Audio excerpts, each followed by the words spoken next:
I am here with Travis Mills and Nick Gross, aka Girlfriends. Thank you guys so much for joining me. I really appreciate it. Thanks for having us, man. We're excited to be here. Yeah, man. Of course. So let's go back for a moment. You guys both have successful careers outside of Girlfriends, and then you decided to come together. Why did you decide to come together for this project? I think it really came down to me seeing an Instagram story that Nick posted about him wanting to go on tour again, and I had been feeling, very similar. I took like a 3 or 4 year hiatus from my solo project, and I was kind of itching to make new music and get back on the road and play shows again. And so I just called Nick as soon as I saw the story. I was like, "Yo, I feel the exact same way. But we should do something. But I just want to do it like completely different." And this is in December of 2019. And he was like, "Yeah, man, like let's go to the studio and let's kind of sit down and see where our heads are at and like talk about like where we see this band going." And one thing led to another, and now we're here, man. And how about for you, Nick? It was really just Travis's dashingly good looks attracted me to this thing. It really helped push the band forward in a big way. It was definitely, Trav and I have a history together. It was awesome to play drums with him for some of his old T-Mills stuff, and we've connected over the past couple of years, and we've just stayed close. So it was just good timing, us coming together back in when we did and put this thing together. It's pretty quickly. It's been a fun, quick journey so far with this thing. Yeah, and you guys have had a lot of success with it. And in fact, I don't know if this is unfortunate or fortunately, the album came out kind of in the middle of the peak of COVID, or the first peak, I should say. Is that something, as you were recording, COVID is happening? Were you just like, screw it, we're going to release it anyway? Pretty much, yeah. I mean, I think, obviously COVID was awful for a lot of reasons, but if we looked at the silver lining, it gave us time to actually like lock ourselves in the studio and, not really have any other distractions. And so that was really encouraging for the music, because we got to really focus and make a body of work. I think that the tricky part for us was kind of like finding the right time to release it in that situation. And so, we wanted to be sensitive to what was going on, but at the same time, it was like, well, we can't wait forever. We can't just like hold on to this thing until the world goes back to normal, because who knows if it ever will.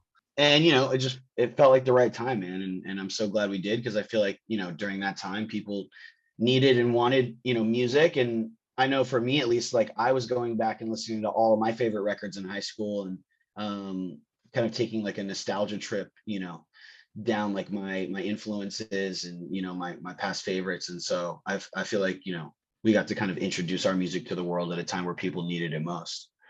I love that. And what's interesting to me is that like you said, I mean, it kind of makes sense that I've probably consumed more content in the last 2 years than I have in my entire life, and I have a freaking show about consuming content. So it really it makes sense from an artist's point of view, or I guess a business point of view. How was it releasing that in a it's not like a typical album cycle where you release a single and a music video and then the album and then a tour and then rinse and repeat?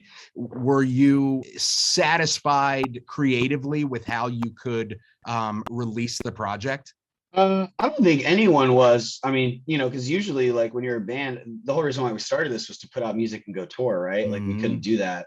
I think Nick was like kind of like leading the charge, a live stream, and kind of play the album front to back, and that was something that I wasn't fully like on board with until he kind of like laid everything out and like showed us the way that we could do it, and like it made a lot of sense. And I'm so glad we did, because we got to be on stage again. And even though it was like super weird and we only did it one time with like the whole like live stream setup, I think it was great for the fans to kind of like get introduced to Girlfriends and like know that like, hey, this is a real band with real musicians who have like real songs, and that was all credit to Nick. And Nick, why was that? Why were you pushing for that? Is that, I mean, obviously you have a, part of your background is technology. Were you just like, this is the only way we can do this right now?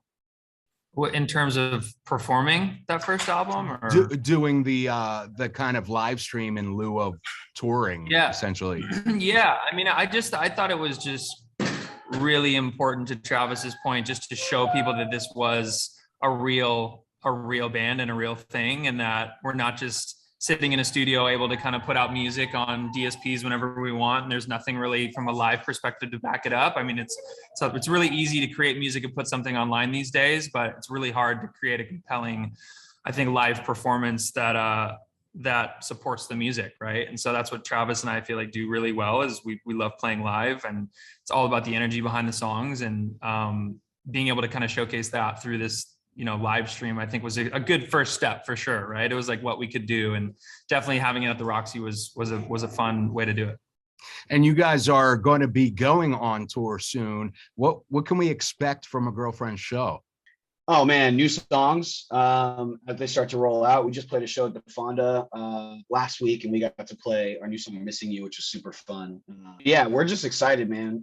We have a batch, all this new music that we've been listening to while we've been on the road over the last 4 months, and in the front of the tour bus, like playing it as loud as we can, like just waiting till it can come out and like other people can hear it too. So definitely like prepping the new songs, for the shows. A little circle pit action, just good times all around.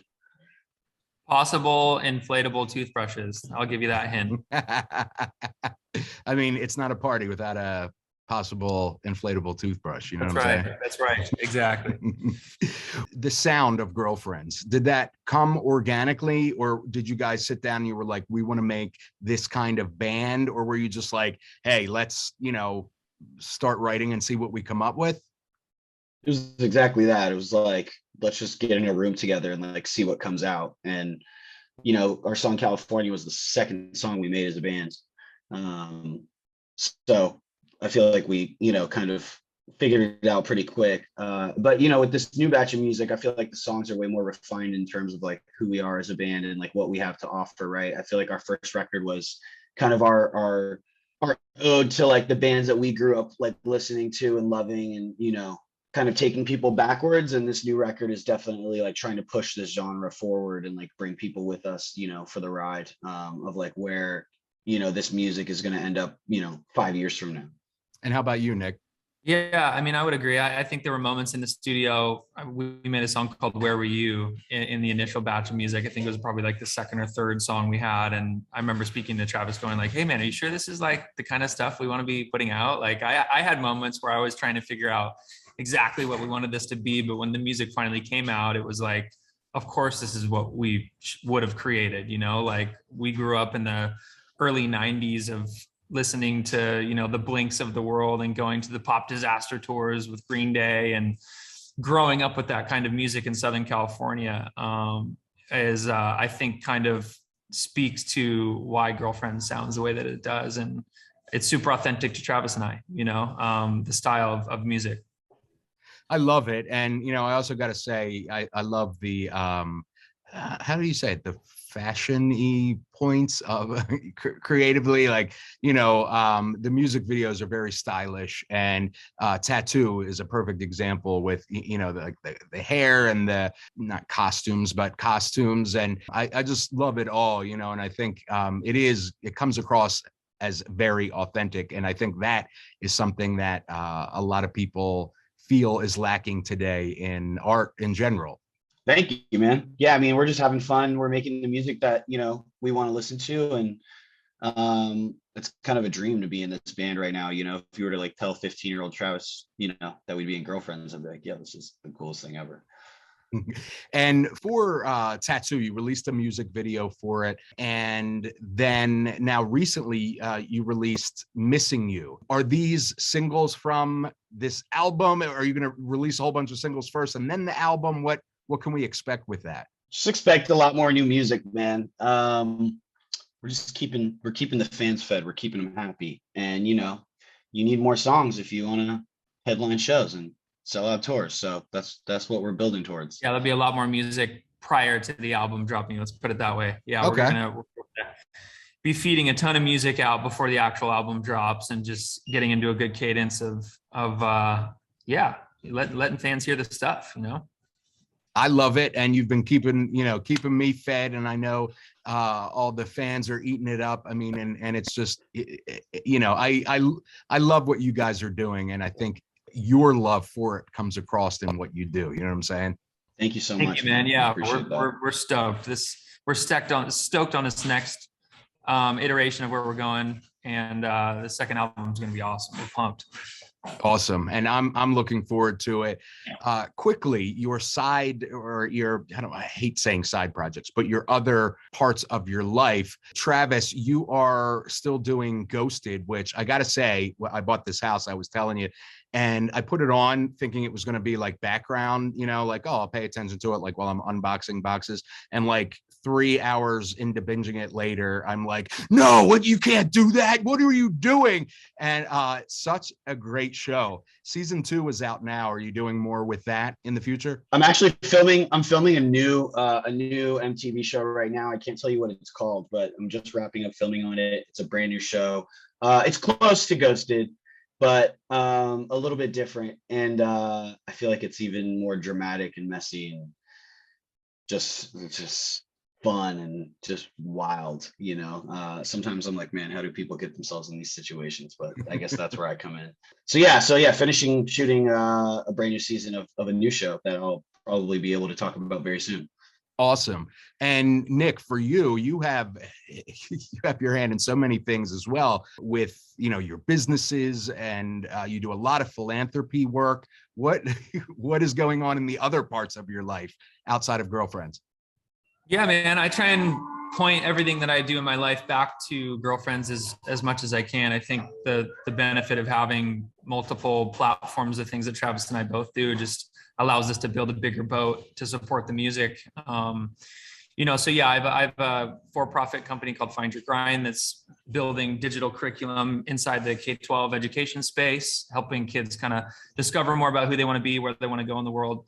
Super cool, important business to me. Big Noise, my record label that I run with John Feldman, is awesome. We get to kind of distribute this music through Big Noise and get to create tours with all of our artists together and things like that. So yeah, and the nonprofit stuff's cool too. We just launched a brand new football field with the LA Chargers 2 days ago, where we renovated a field in South Central in a community that really needed it. So yeah, just finding ways to be giving back is important all the time.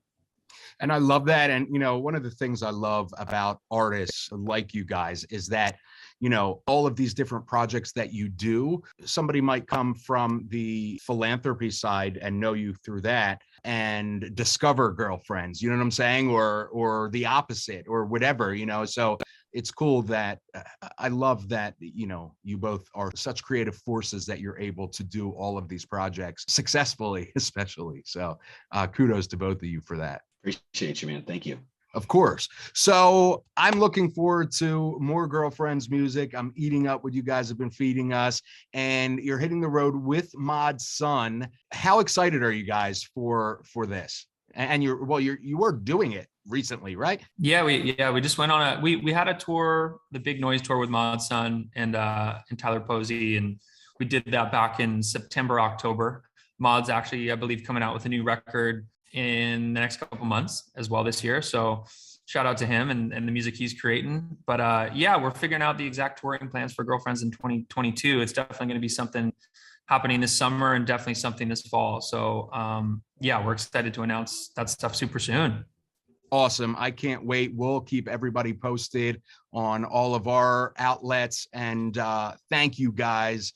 Nick and Travis. Girlfriends is such an amazing project. I can't wait to see you guys on the road and get all the new music videos, the singles, and eventually that second album.